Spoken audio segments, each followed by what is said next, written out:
Bien, buen día, buenas tardes. Me voy a presentar primero. Mi nombre es Viviana Angélica Costa. Soy docente investigador en la Facultad de Ingeniería de la Universidad Nacional de La Plata y coordino un grupo de investigación que se llama IMAPEC, Investigación en Metodologías Alternativas para la Enseñanza de la Ciencia. El trabajo que voy a presentar se llama COVID-19, una actividad de estudio e investigación en la universidad, y quiero agradecer primero a los organizadores de este primer simposio de educación matemática virtual por la posibilidad de brindarnos presentar estos trabajos aquí. Bien, ¿en qué contexto se da este trabajo? Bueno, como todos sabemos, a finales de 2019 en China se inicia una pandemia causada por el COVID que se propaga a todo el mundo. El 3 de marzo se da el primer caso en Argentina. El 15 de marzo el gobierno nacional dispuso la suspensión de las clases presenciales en todo el territorio. El 16 de marzo la Universidad de La Plata pone en marcha un programa de apoyo, por lo cual también todos los cursos presenciales que se habían iniciado pasan a forma virtual. Y el 20 de marzo finalmente se anuncia el aislamiento social preventivo y obligatorio. En ese contexto pasamos a la virtualidad. Entonces, en este contexto se desarrolló una actividad de estudio e investigación, que la vamos a denominar AEI, que fue propuesta a los estudiantes de un curso virtual de Matemática C, cuyos contenidos son de álgebra lineal, en la Facultad de Ingeniería. La AEI se enmarca en la teoría antropológica de lo didáctico y tiene como objetivo introducir en los procesos de estudio el paradigma del cuestionamiento del mundo.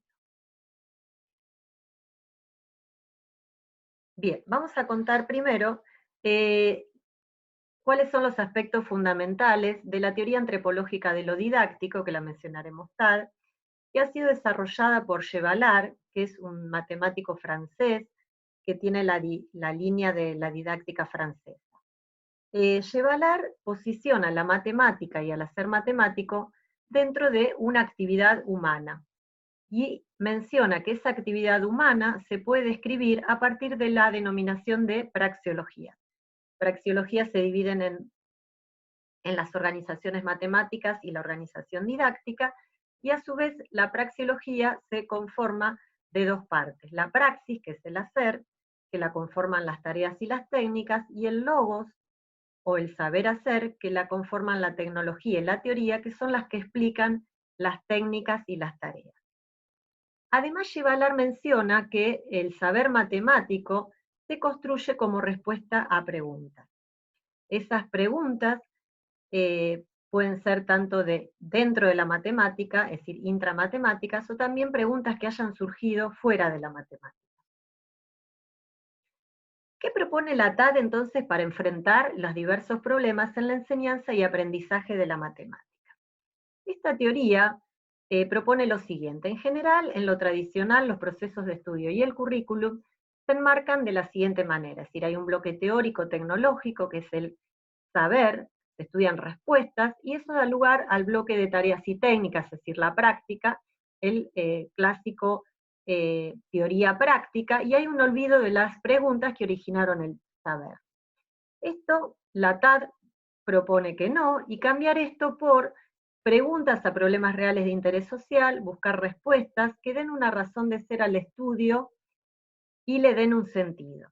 En ese sentido, también se propone esta teoría pasar de una pedagogía tradicional a una pedagogía de cuestionamiento del mundo y pasar de lo que se denomina enseñanza monumentalista a una enseñanza por investigación. En este contexto, entonces, ¿cómo introducir en los cursos escolares, nos referimos a las escuelas, universidad, este proceso de estudio? Y están entonces lo que se denomina actividades de estudio e investigación. ¿Qué características tienen? Las características que tienen son, bueno, que el proceso de estudio se va a organizar en torno a una pregunta generatriz que va a proponer el profesor. Los estudiantes van a tener autonomía sobre el estudio de esa pregunta para dar respuestas sobre qué, cómo y cuándo estudiar. El profesor tendrá menos protagonismo. El estudio es un estudio funcional del conocimiento matemático.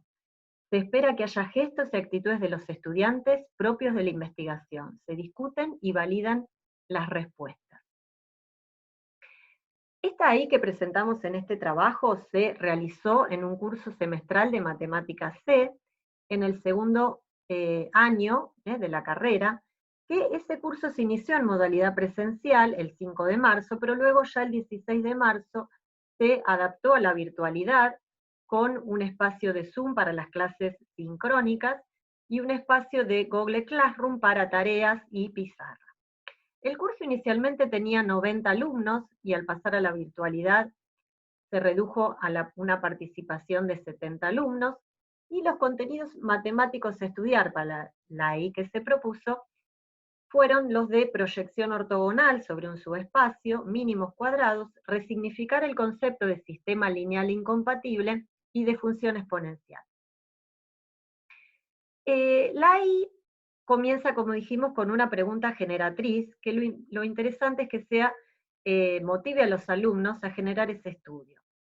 Se les hizo previamente una encuesta, un cuestionario en el Classroom a los alumnos sobre varios temas, dentro de ellos estaba el COVID, les interesaba investigar, y ganó, es decir, propusieron la mayoría que querían estudiar sobre el COVID, entonces el profesor, en este caso el mismo investigador, propuso a los alumnos investigar sobre este tema, dado que hay datos en la web y disponibles en distintos sitios.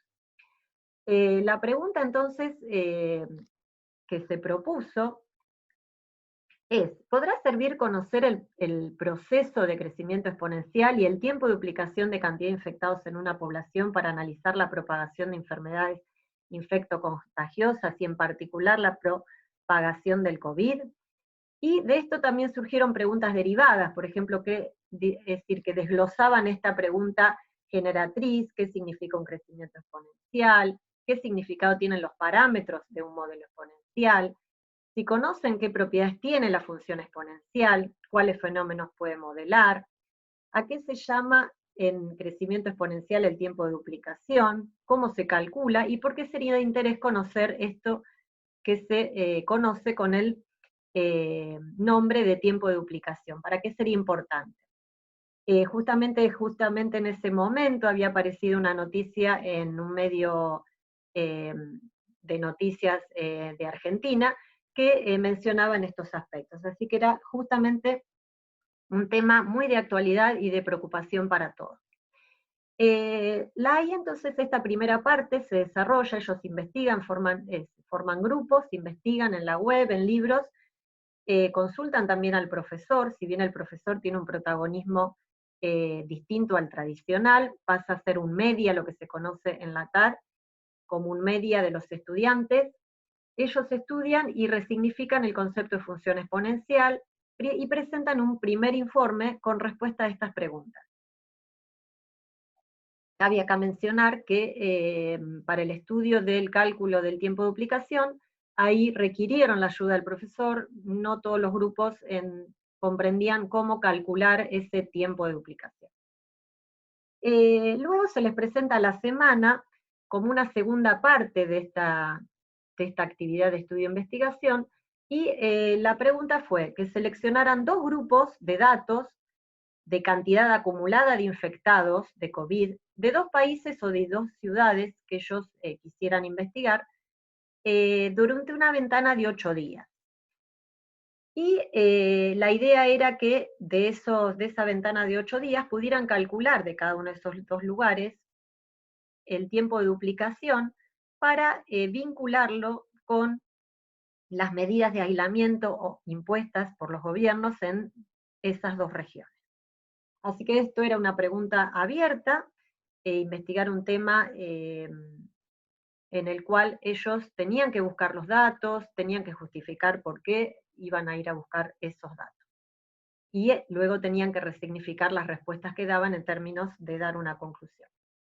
Entonces, la línea de trabajo que iban a tener los alumnos, el proceso que iban a seguir, era primero buscar los datos, esos datos llevarlos se organizó que trabajaran en GeoGebra, está el GeoGebra Online, así que lo podían ellos tener en línea.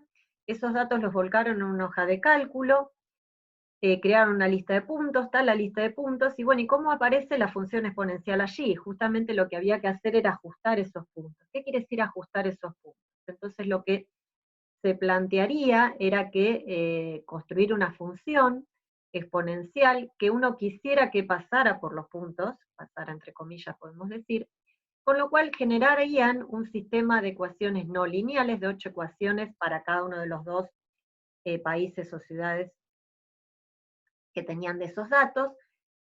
Como es un sistema, obtendrían dos sistemas no lineales, iban a linealizar, obteniendo dos sistemas lineales que iban a ser incompatibles. Eso quiere decir que el vector B no pertenece al espacio columna, y entonces ahí surgiría la pregunta de cómo encuentro una mejor solución al sistema incompatible. Ese tema yo ya lo habían estudiado, lo de sistemas de resolución de sistemas de ecuaciones, y el sistema incompatible en general queda como un tema que no tiene solución y no se sigue resolviendo nada más. Entonces ahí irían a estudiar proyección ortogonal de un vector sobre un subespacio, el método de mínimos cuadrados para poder encontrar finalmente A y B. Calcularían luego el tiempo de duplicación y darían conclusiones, y luego la idea era que también verificaran que esa función de ajuste hallada, donde ellos desarrollan todo el método de mínimos cuadrados, vean que es la misma que arroja el comando GeoGebra de ajuste exponencial.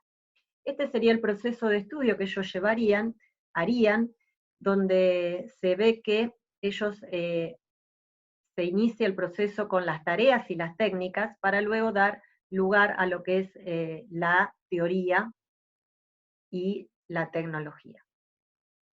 Uno de los grupos, por ejemplo acá mostramos, tomaron Buenos Aires y Rosario, dos ciudades para comparar en la misma fecha, iniciando en la misma fecha. Otros grupos tomaron, por ejemplo, otros dos países, por ejemplo, algunos tomaron Argentina-Uruguay, algunos tomaron dos países, por ejemplo, Argentina-España, y no desde la misma fecha, sino desde la fecha en que los gobiernos iniciaron el aislamiento. Entonces, eso era una decisión que tomaba cada grupo sobre los datos a tomar. Este grupo tomó entonces, como mencioné, Buenos Aires y Rosario, desde la misma fecha, 8 datos infectados acumulados, trabajan con los datos, construyen los sistemas de ecuaciones, resuelven por métodos mínimos cuadrados después de linealizar, siempre trabajando con GeoGebra, y finalmente encuentran los tiempos de duplicación para cada uno. Para Rosario encuentran que es de 3 días, 3,3 días, y para Buenos Aires de 4,1 días. Es decir, que le dan un significado a los parámetros de la función exponencial calculando estos valores. Bueno, ¿qué conclusiones tenemos de este trabajo? Se estudiaron contenidos matemáticos de un modo funcional a partir de buscar respuestas a una pregunta, abierta y de interés al contexto vivido por los estudiantes. Se estudia el proceso de estudio, parte de las tareas y técnicas, es decir, del hacer, para dar lugar al estudio de la teoría y la tecnología que justifican esas técnicas y estas tareas, que es el saber.